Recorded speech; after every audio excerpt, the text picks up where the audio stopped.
ভিডিঅ'টোৰ আৰম্ভণিতে ক'লোঁ ভিডিঅ'টো কথাখিনি কওঁতে অকণমান দীঘল হৈ গ'ল কিন্তু যিটো টপিক লৈ আহিছোঁ আপোনালোকে গমটো নিশ্চয় পাব আৰু টপিকটো ইম্পৰ্টেণ্ট বুলি ভাবিলে প্লিজ শেষলৈকে চাব তেতিয়াহে আপোনালোকে গোটেইখিনি কথা জানিব পাৰিব গতিকে আহক ভিডিঅ'টোলৈকে যাওঁ নমস্কাৰ ইউটিউব চেনেল অনুভৱীজ ৱৰ্ল্ডলৈ আপোনালোক সকলোকে স্বাগতম জনাইছোঁ আজি মোৰ বাবে এটা খুব সুখৰ দিন কাৰণ আজি মোৰ 200 ছাবস্ক্ৰাইবাৰ কমপ্লিট হৈছে তাৰ কাৰণে আপোনালোকক অশেষ ধন্যবাদ আৰু যেহেতু ফ্ৰণ্ট কেমেৰাত আহিছোঁ গতিকে কিবা এটা লৈও আহিব লাগিব নহয় জানো আজি মোক বহুতে প্ৰশ্ন কৰি আছিলে যেহেতু আপোনালোকে ইতিমধ্যে গম পাইছে চাগে মই শিক্ষকতা বৃত্তিৰ লগত জড়িত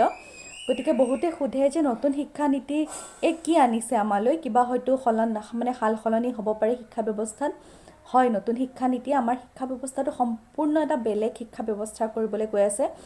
আৰু মোৰ বোধেৰে খুব সুন্দৰ এক পৰিৱেশ আহিব ভৱিষ্যত প্ৰজন্মৰ কাৰণে খুব সুন্দৰ শিক্ষা নীতি এটা আহিছে স্কোপ বহুত বাঢ়িব তাৰপিছত লাভালাভ বহুত হ'ব আমি মানে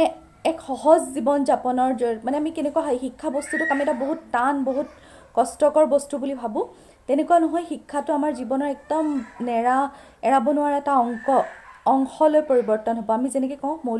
শিক্ষা আমাৰ মৌলিক অধিকাৰ নহয় জানো কিন্তু আমি সেইটো অনুভৱ নকৰোঁ আচলতে বহুত ক্ষেত্ৰত আমাৰ বাৰ্ডেন যেন লাগে কিন্তু নতুন শিক্ষা নীতিয়ে সেইটো আচলতে আমাৰ জীৱনৰ যেনেকৈ অন্ন বস্ত্ৰ বাসস্থান আমাৰ জীৱনৰ অংশ হৈ পৰে সেই শিক্ষাকো আমাৰ জীৱনৰ অংশ কৰিবলৈ আগবাঢ়িছে আৰম্ভণিৰ পৰাই আৰম্ভ কৰোঁ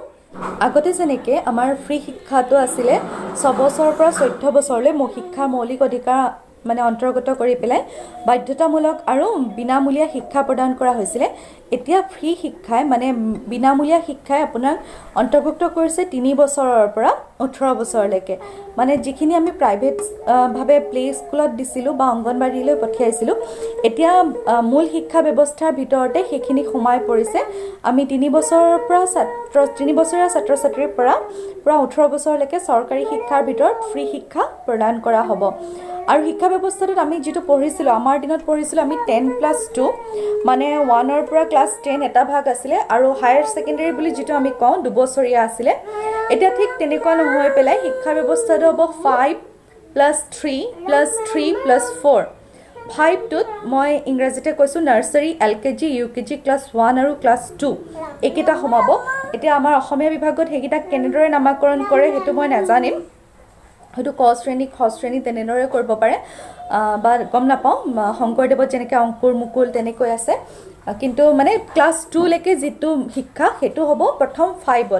আৰু তাত বেছিকৈ শিকোৱা হ'ব লিটাৰেচাৰ মানে আমাৰ ল'ৰা ছোৱালীখিনিক কেৱল শিক্ষিত কৰাৰ মানে আখৰ চিনি পোৱা হেতু কৰাতে বেছি গুৰুত্ব দিয়া হ'ব যাতে তেওঁলোকে পঢ়িব পৰা হয় যিকোনো এটা বস্তু ছাত্ৰ ছাত্ৰীসকলে যাতে ক্লাছ 2ৰ ভিতৰত পঢ়িবলৈ ভালকৈ শিকি যায় হয়তো এটা বা দুটা বিষয় ভাষাটো হ'ব পাৰে আৰু সেইখিনি শিক্ষাত ৰিজনেল লেংগুৱেজটো ব্যৱহাৰ কৰা হ'ব তেওঁলোকৰ মাতৃভাষাক ব্যৱহাৰ কৰা হ'ব বা প্ৰাধান্য দিয়া হ'ব তাৰ পিছত আহিলে ক্লাছ 3 4 আৰু 5 ক্লাছ 3 4 আৰু 5ত প্ৰত্যেকটো বহুত বিভিন্ন বিষয়সমূহ মানে ইন্ট্ৰোডিউস কৰা হ'ব সেইখিনিও ৰিজনেল লেংগুৱেজ মাতৃভাষাৰে গুৰুত্ব দিয়া হ'ব যেনে ধৰক মেথছ আহিব চাগৈ বা মেথছ হয়তো সৰুতেও ইন্ট্ৰোডিউস কৰিব পাৰে মই নাজানো কিন্তু ইয়াত মানে তেনেকৈ দিয়া আছে যে মানে নতুন বিষয়সমূহ ইন্ট্ৰোডিউস কৰা হ'ব বিষয়সমূহৰ লগত চিনাকি কৰোৱা হ'ব আচলতে হয় বিজ্ঞান আহিব হয়তো সমাজ বিজ্ঞান হিচাপেও আহিব পাৰে বা ভূগোল বুৰঞ্জী পল সায়েন্স তেনেকৈও আহিব পাৰে হেতু যেহেতু সিলেবাসখন ওলোৱা নাই গতিকে সেই হিচাপে আমি সঠিককৈ ক'ব নোৱাৰিম কিন্তু এই 3টা বছৰত ল'ৰা ছোৱালীক বিভিন্ন বিষয়সমূহৰ সৈতে মানে চিনাকি কৰোৱাত গুৰুত্ব দিয়া হ'ব আৰু ইয়াত বহুত টান ধৰণৰ নাথাকে আৰু কোৰ্সটো যিমান পাৰি তাৰ মানে লোডটো কমোৱা আৰু সহজ কৰাত গুৰুত্ব দিয়া হ'ব এই নতুন শিক্ষা ব্যৱস্থাত তাৰ পিছত একদম সাংঘাতিক এটা পৰিৱৰ্তন আহিব তাৰ পিছৰ পৰা মানে 6 7 8ত আটাইতকৈ ভাল লগা আৰু মন কৰিবলগীয়া কথা হ'ল কোডিং শিকোৱা হ'ব কোডিং হৈছে এতিয়া সব দেখিছো আমি আজি বিপদৰ সময়ত আমাক আটাইতকৈ বেছি সহায় কোনে কৰিলে ডিজিটেলাইজেচনে নহয় জানো এটা ডিজিটেলাইজ কৰিবৰ কাৰণে আমাক যিবোৰ ৱেবসাইট লাগে সেই ৱেবসাইট বনাবৰ কাৰণে ছাত্ৰ ছাত্ৰীসকলক ক্লাছ 6ৰ পৰা কোডিং শিকোৱা হ'ব তাৰ পিছত এটো সময়ত আহিব কিছুমান ভোকেশনাল কোৰ্সেছ ইন্ট্ৰোডিউস কৰি দিয়া হ'ব ক্লাছ 6ৰ পৰা সৰু প্ৰজেক্ট ওয়াৰ্ক দিব ক্লাছ 6ৰ পৰা তাৰ পিছত প্ৰ্যাকটিক্যাল বেস শিক্ষাবোৰ দিব ক্লাছ 6ৰ পৰাই প্ৰেক্টিকেল বেছ শিক্ষা দিব আৰু ক'লোৱে ভকেশ্যনেল শিক্ষা কিছুমান দিয়া হ'ব মানে যিমানখিনি আমি থিয়ৰিটিকেল পৰীক্ষা দিম বা থিয়ৰিটিকেল শিক্ষা ল'ম তাৰ লগতে প্ৰেক্টিকেল শিক্ষাও দিয়া হ'ব আৰু যিখিনি আমি প্ৰথমে আমি এক্সট্ৰা কেৰিকুলাৰ কৈছিলোঁ এতিয়া কেৰিকুলাৰ কওঁ আৰু সেইখিনি হয়তো আমাৰ মেইন কোৰ্চৰ ভিতৰত ক্লাছ 6ৰ পৰা ইন্ট্ৰডিউচ হৈ যাব আৰু আমাৰ কাৰণে হয়তো চাগৈ এটা মানে বহল পৰিসৰ থাকিব নেকি 6, 7, 8ত যে আমি কোনটো চুজ কৰোঁ সেইটো আমাৰ ওপৰত নিৰ্ভৰ হ'ব চাগে ভকেশ্যনেল কোৰ্চবিলাকৰ ভিতৰত ধৰি লওক ডান্স ড্ৰামা ডিবেট বহুতখিনি আহিব পাৰে ড্ৰয়িং তাৰপিছত বিভিন্ন ধৰণৰ আহিব পাৰে ছুইমিং বা খেলৰ বিভিন্ন ভাগ তেনেকুৱাও আহিব পাৰে বা আপোনাৰ ষ্টিচিং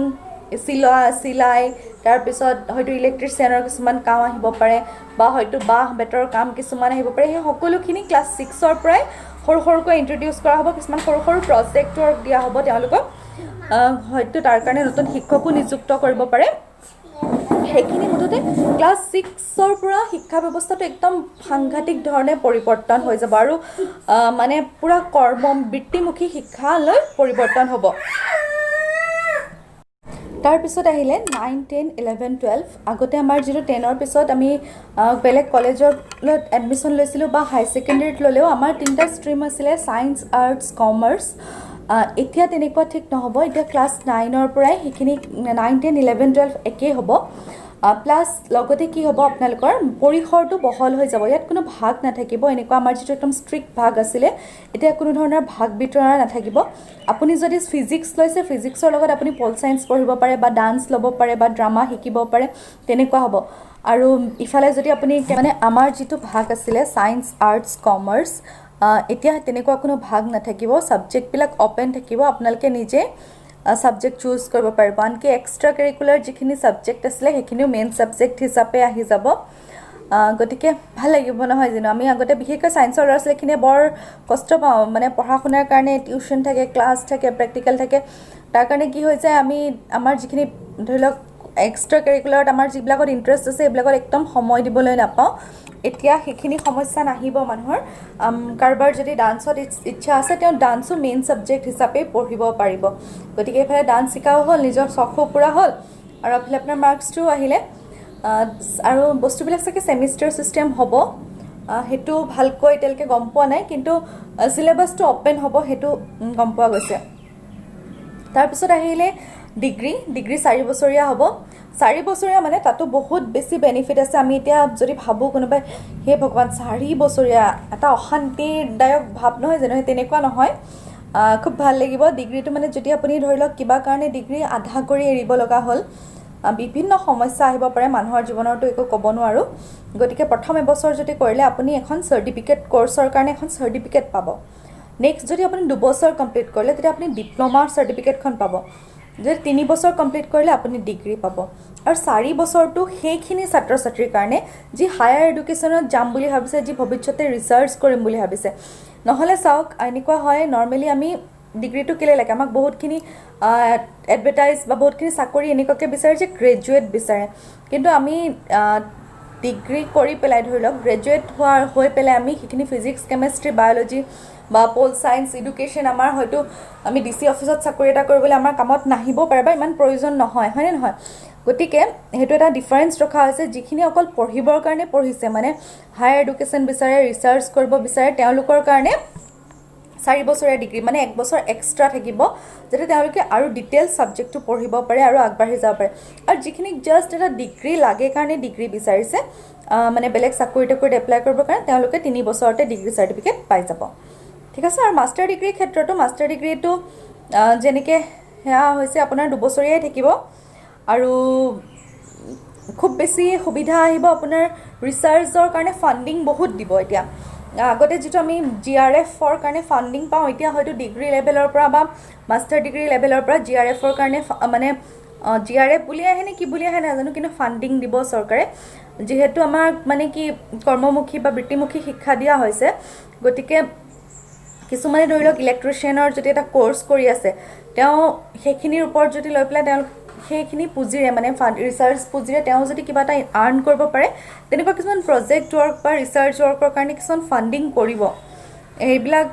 যেতিয়া চিলেবাছবোৰ ওলাব বা ডিটেইলছ ওলাব তেতিয়া গম পোৱা যাব কিন্তু যিখিনি মেইন পইণ্ট তাত তেনেকৈ ৰখা হৈছে প্লাছ PhD হ'ব 4 years, MPhil নাথাকিব, MPhil বোলা বস্তুটো নাথাকিবই। আৰু সিলেবাছবিলাক সবতে কমাই দিয়া হ'ব। আপোনাৰ প্ৰাইমাৰী লেভেলৰ পৰা হায়াৰ লেভেললৈকে সিলেবাছটো কমি থাকিব, মানে পঢ়াৰ বুজাটো কমাই দিয়া হ'ব। পঢ়াক বুজা হিচাপে নলৈ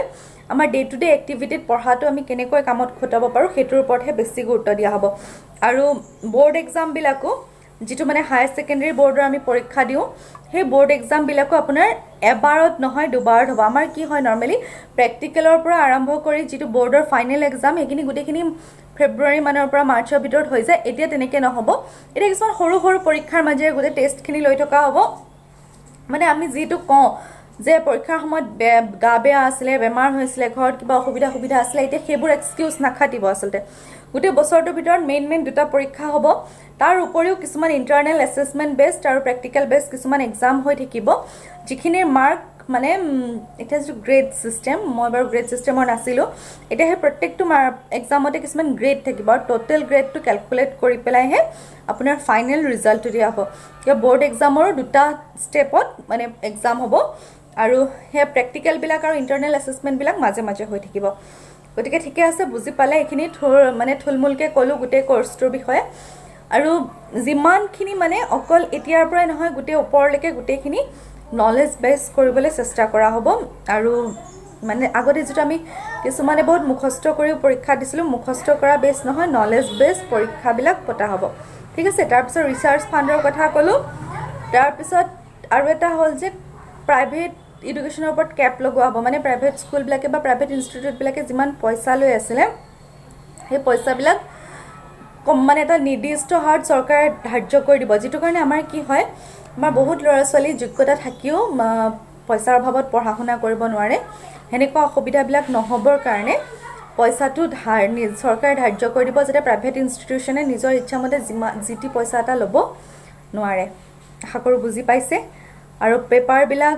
ছাবজেক্টিভ টাইপৰ লগত অবজেক্টিভ টাইপো হ'ব। আৰু গোটেই হায়াৰ এডুকেশ্যনখিনি এটা মানে এখন বৰ্ডৰ আণ্ডাৰত অনাৰ চেষ্টা কৰা হৈছে। হয়তো মেডিকেল আৰু ল'টো এক্সট্ৰা থাকিব, বাকী যিমানখিনি হায়াৰ এডুকেশ্যন আছে চব এখন বৰ্ডৰ ভিতৰত অনাৰ চেষ্টা এটা কৰা হৈছে।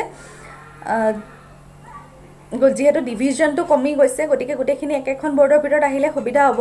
আৰু এটা আমাৰ ছিষ্টেম থাকে, যেতিয়া বৰ্ডবিলাক বেলেগ বেলেগ হয়, আমি ইখন বৰ্ডে সিখন বৰ্ডক বা ইটো শিক্ষা ব্যৱস্থাই সিটো শিক্ষা ব্যৱস্থাক ব্লেম কৰিবলৈ সুবিধা পাওঁ। এতিয়া সেই বস্তুটো নাইকিয়া হৈ যাব, চব এখন বৰ্ডৰ বা আণ্ডাৰ ওৱান ৰুফ আহিব। গতিকে মোৰ বোধেৰে খুব ভাল শিক্ষা ব্যৱস্থা এটা আহি আছে। ভৱিষ্যতে ছাত্ৰ ছাত্ৰীৰ কাৰণে খুব ভাল দিন আহি আছে। আৰু যাৰ য'ত ইচ্ছা তেওঁলোকে তাকেই নিজৰ মানে মেইন শিক্ষাৰ বিষয় হিচাপে লৈ পেলাই সেই তাতে আগবাঢ়ি যাব পাৰিব। সেইখিনি সুবিধা আহি আছে। গতিকে আচ্ছে দিন আনে वाले हैं। হয়তো শিক্ষা ব্যৱস্থাই আমাৰ কাৰণে আচ্ছে দিন আনি আছে। এইখিনি আপোনালোকক ক'লোঁ। আৰু নিজৰ সন্তানৰ লগত বা ছাত্ৰ ছাত্ৰী যদি আছা, নিজৰ মা দেউতাৰ লগতো পাতিবা, চিলেবাছখনৰ বিষয়ে মানে নতুন শিক্ষা নীতিটোৰ বিষয়ে পাতিবা, আৰু সেইমতে নিজকো সাজু কৰিবা। আৰু ক্লাছ তোমালোকে আগতে কৈছিলোঁ ক্লাছ 9 মানৰ পৰা ল'ৰা ছোৱালীয়ে নিজৰ লক্ষ্যটো স্থিৰ কৰি ল'ব লাগে। কিন্তু তোমালোকে ক্লাছ 6ৰ পৰাই নিজৰ ভৱিষ্যতৰ এখন চফা ছবি দেখিবলৈ পাবা, বা এটা ভৱিষ্যত পৰিকল্পনা সুন্দৰভাৱে কৰি ল'বা। আৰু সেই হিচাপে তোমালোকে য'তেই ভাল পোৱা, এতিয়া তাৰ কাৰণে তোমালোকে এক্সট্ৰা এফৰ্ট কৰিব নালাগে। তোমালোকে সেই তাতে মানে কষ্ট কৰি পেলাই বা চেষ্টা কৰি পেলাই নিজৰ কৰ্ষণ ঘটাই আগুৱাই যোৱাৰ সুবিধা পাইছা। গতিকে সকলোলৈকে ধন্যবাদ আৰু আন্তৰিকতাৰে আঁকোৱালি লৈছোঁ। আশা কৰোঁ আপোনালোকেও শিক্ষানীতিটো ভাল পাব। আৰু যদি মোৰ ভিডিঅ'বোৰ ভাল পাই আছে, গতিকে লাইক, কমেণ্ট আৰু শ্বেয়াৰ কৰিবলৈ নাপাহৰিব। আৰু চেনেলটোক ইমানখিনি মৰম দিয়াৰ বাবে বহুত বহুত বহুত ধন্যবাদ। আগলৈও দি যাব বুলি আশা কৰিলোঁ। যিসকলে চেনেলটো এতিয়ালৈকে ছাবস্ক্ৰাইব কৰা নাই, প্লিজ ছাবস্ক্ৰাইব কৰি বেল আইকনটো প্ৰেছ কৰি দিব, যাতে ভৱিষ্যতেও মই আপোনালোকলৈ এনেকুৱা নতুন দুই এটা খবৰ আনিব পাৰোঁ। লগতে ল'ৰা ছোৱালীখিনিৰ কাৰণে পঢ়াতখিনি যেনেকৈ পাৰোঁ সহায় কৰিবলৈ চেষ্টা কৰিছোঁ। আৰু এটা কথা খুব ইম্পৰ্টেণ্ট মই ইয়াতে কৈ থওঁ, যে মোৰ চেনেলটো আপোনালোকে নাভাবিব যে এখন স্কুলৰ কাৰণে খোলা হৈছে বা কিবা হয়। এইটো মানে লকডাউনৰ কাৰণে স্কুলৰ ছাত্ৰ ছাত্ৰীখিনিৰ কাৰণে খোলা হৈছিলে। তথাপিও মোৰ চেনেলৰ দৰ্জা সকলোৰ কাৰণে খোলা আছে। যদি আপোনালোকে 1 to 10 যিকোনো বিষয়ত, হিন্দীটোত মই অকণমান দুৰ্বল হ'লে মই বেলেগৰ পৰা প্ৰয়োজন হ'লে সহায় লৈ পেলাই আপোনালোকক সহায় কৰি দিম। 1 to 10 যিকোনো মানে শিক্ষাৰ ক্ষেত্ৰত অসুবিধা যদি আহে, মোৰ কমেণ্ট বক্সত কমেণ্ট কৰিব পাৰে। মই যেনেকৈ পাৰোঁ সহায় কৰিবলৈ চেষ্টা কৰিম। লগতে ছাত্ৰ ছাত্ৰীসকলক কৈছোঁ, জীৱনৰ বিভিন্ন সময়ত বিভিন্ন ধৰণৰ সমস্যাৰ সন্মুখীন হ'ব পাৰা, বহুতখিনি কথা তোমালোকে মা দেউতাৰ ওচৰত খুলি নক'ব পাৰা। মই স্কুলৰ ছাত্ৰ ছাত্ৰীসকলকো কওঁ, আৰু যেতিয়া মোক চিনি নোপোৱাকৈ কিছুমান ছাত্ৰ ছাত্ৰীয়ে ক'বা, তোমালোকৰ আৰু বেছি ভাল হ'ব। তোমালোকে মোক কমেণ্ট বক্সত কমেণ্ট কৰিবা, নহ'লে মোক পাৰ্চনেলি ইনবক্সত কমেণ্ট কৰিবা। মই তোমালোকক যেনেকৈ যি অসুবিধা পোৱা তেনেকৈ তোমালোকৰ লগত আছোঁ, সহায় কৰিবলৈ সদায় চেষ্টা কৰিম। গতিকে সকলো ঘৰত থাকা, এতিয়া বৰ্তমান ভালে থাকা, আৰু স্কুল খুলিলে যাক যেনেকৈ লগ পাব পাৰোঁ বা লকডাউন খুলিলে সকলোকে লগ পাম। ধন্যবাদ।